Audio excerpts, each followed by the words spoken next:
ongoing thing. Assalamualaikum warahmatullahi wabarakatuh. Kami dari kelompok 2 jurusan Administrasi Publik semester 4 kelas B. Kami di sini akan memaparkan tentang Jean-Jacques Rousseau.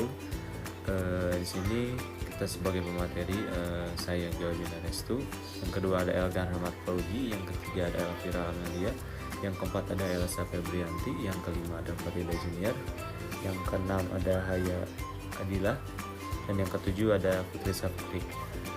Selamat menyimak. J.J. Rousseau lahir di Jenewa, Swiss 28 Juni 1712, meninggal di Ermenonville, Prancis 2 Juli 1778 pada umur 66 tahun. Merupakan seorang tokoh filosofi besar, penulis dan komposer pada abad pencerahan. Pemikiran filosofinya mempengaruhi revolusi Prancis, perkembangan politika modern, dan dasar pemikiran edukasi.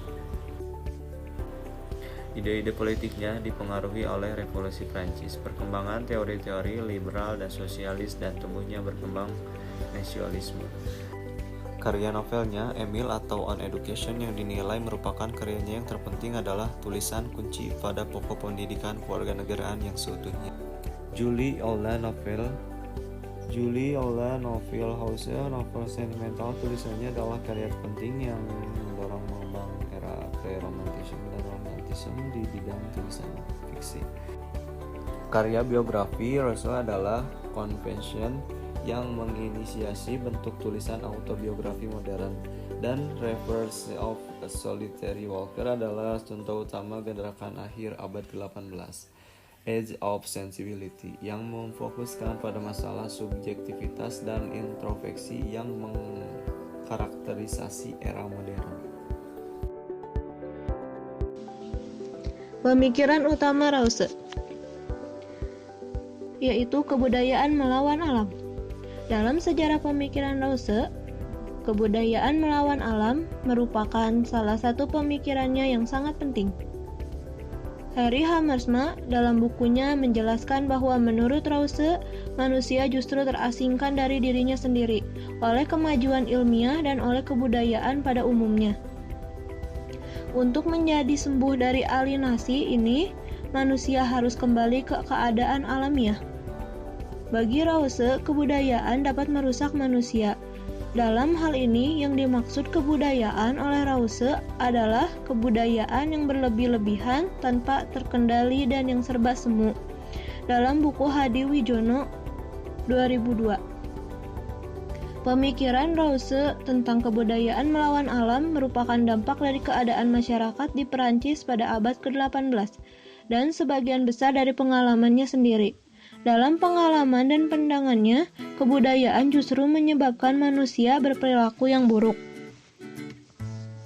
Selanjutnya, keadaan primitif. Pemikiran lain dari Rousseau adalah mengenai keadaan primitif. Masa itu, Rousseau sangat mengecam keadaan yang terjadi di Paris.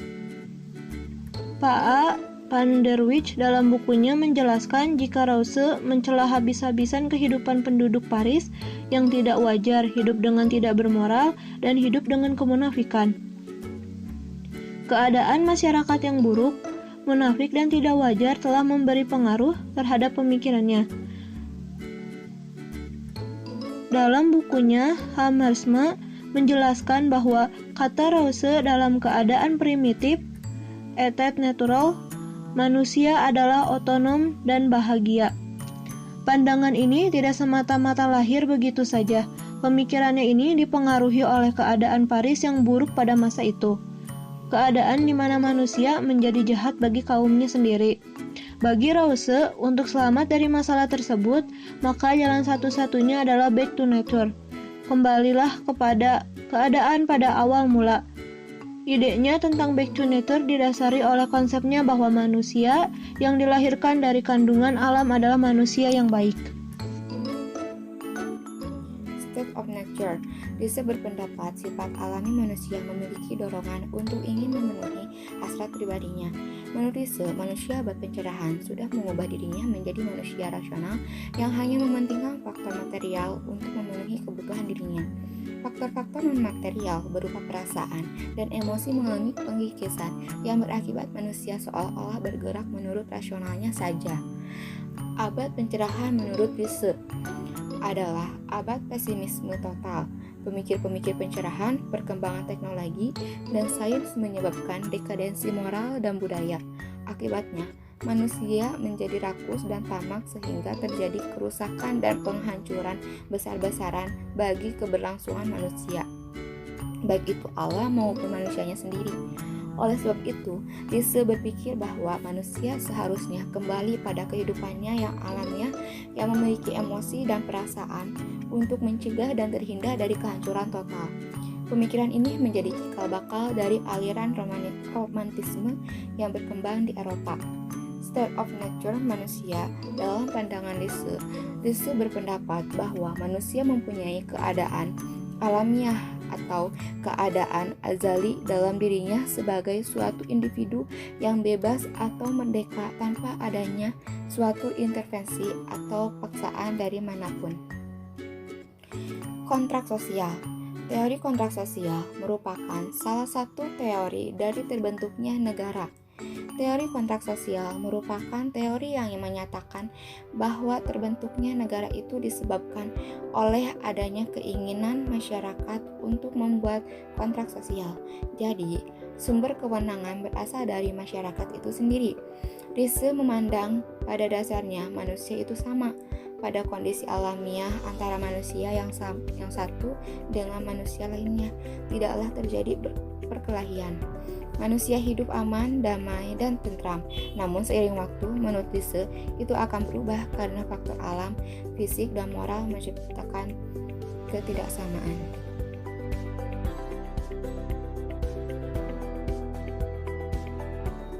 Ketidaksamaan inilah yang menyebabkan terjadinya kekuasaan tunggal atau otoriter oleh sekelompok orang tertentu. Hak istimewa yang dimiliki ini karena orang itu lebih kaya, lebih dihormati, lebih berkuasa, dan sebagainya. Untuk menghadapi masalah yang semakin konkret dan disparitas antara manusia yang satu dengan lainnya, inilah lahirnya kontrak sosial. Kontrak sosial adalah kesepakatan yang rasional untuk menentukan seberapa luas kebebasan warga atau yang pada asasnya tidak terbatas, dan di lain pihak seberapa besar kewenangan pejabat negara atau pada dasarnya terbatas. Rousseau mengedepankan konsep tentang kehendak umum atau volonté générale untuk dibedakan dari hanya kehendak semua atau omnes ut singuli. Pada dasarnya, Rousseau menjelaskan bahwa yang memerintah adalah kehendak umum dengan menggunakan lembaga legislatif yang membawahi lembaga eksekutif. Walaupun Rousseau sebenarnya menekankan pentingnya demokrasi primer atau langsung tanpa perwakilan dan tanpa perantara partai politik. Rousseau berpendapat bahwa partai politik hanya akan berujung pada penyelewengan kepentingan orang-orang yang ada di dalamnya. Dengan demikian, masyarakat lewat kehendak umum bisa secara total memerintah negara.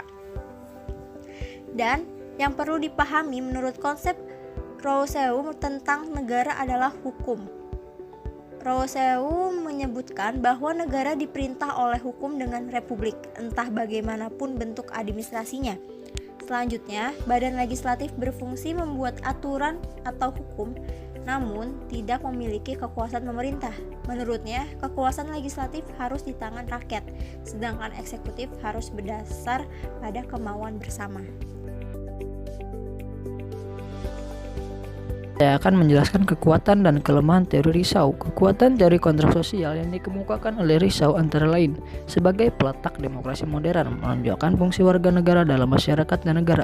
Selain itu, Rousseau mengubah sistem politik yang penuh dengan kekerasan menjadi musyawarah serta pertanggungjawaban pemerintah terhadap rakyatnya semakin diperhatikan. Rousseau ingin menghendaki bentuk negara dengan demokrasi mutlak ada di tangan rakyat. Kelemahan dari Rousseau adalah tidak melihat historis dan setiap orang mau tidak mau terikat dengan kontrak sosial, bukan sukarela. Namun, Rousseau sepertinya tidak konsisten karena ia mementingkan pemungutan suara, padahal bersumber pada kuantitas. Risau juga tidak menjelaskan dengan rinci bagaimana dengan kemauan bersama yang sudah disepakati. Namun ada beberapa orang yang berbeda pendapat, maka orang itu tidak dapat dikatakan dipimpin oleh kemauan bersama. Pendidikan atau Emil. Di dalam pendidikan atau Emil ini terdapat pemikiran yang banyak memberikan pengaruh pada masa pencerahan. Dalam tulisan Rousseau yang berjudul Emil atau Pendidikan, Rousseau memberikan sebuah ide pedagogis yang berdasarkan prinsip back to nature, di mana di dalam prinsip back to nature tersebut dalam pendidikan ini tidak dapat lepas dari pemikiran tentang kebudayaan melawan alam. Pandangan Rousseau mengenai pendidikan ini berhubungan erat dengan ajarannya tentang negara dan masyarakat. Menurut Rousseau, pendidikan bertugas untuk membebaskan anak-anak dari pengaruh kebudayaan dan memberikan kesempatan bagi anak-anak untuk mengembangkan kebaikan diri sendiri yang secara alamiah. Salah satu elemen kebudayaan yang bertanggung jawab atas korupsi moral manusia adalah pendidikan. Rousseau menyatakan bahwa sebaiknya naluri-naluri alamiah dan rasa cinta diri di dalam anak-anak dibiarkan berkembang secara bebas. Inti dari pemikiran Rousseau dalam pendidikan atau Emil ini adalah menekankan bahwa anak-anak harus diajarkan dengan prinsip pendekatan minat, bukan melalui disiplin atau pembelajaran yang secara tegas. Tetapi perilaku anak juga harus tetap diperhatikan dan dikendalikan.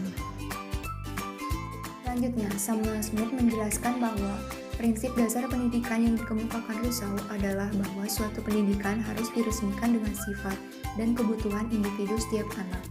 Dorongan hati setiap anak tidak boleh dibatasi. Dikatakan oleh Rousseau bahwa seorang anak lahir dengan sifat-sifatnya yang baik.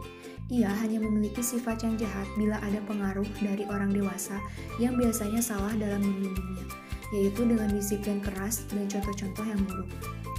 Lalu, dalam Ensiklopedia Internasional, dituliskan bahwa kejujuran moral yang seharusnya membimbing warga dalam mencari kehendak umum. Ini menggambarkan pendidikan yang didasarkan pada kebebasan berekspresi dari naluri dan emosi yang baik secara alami.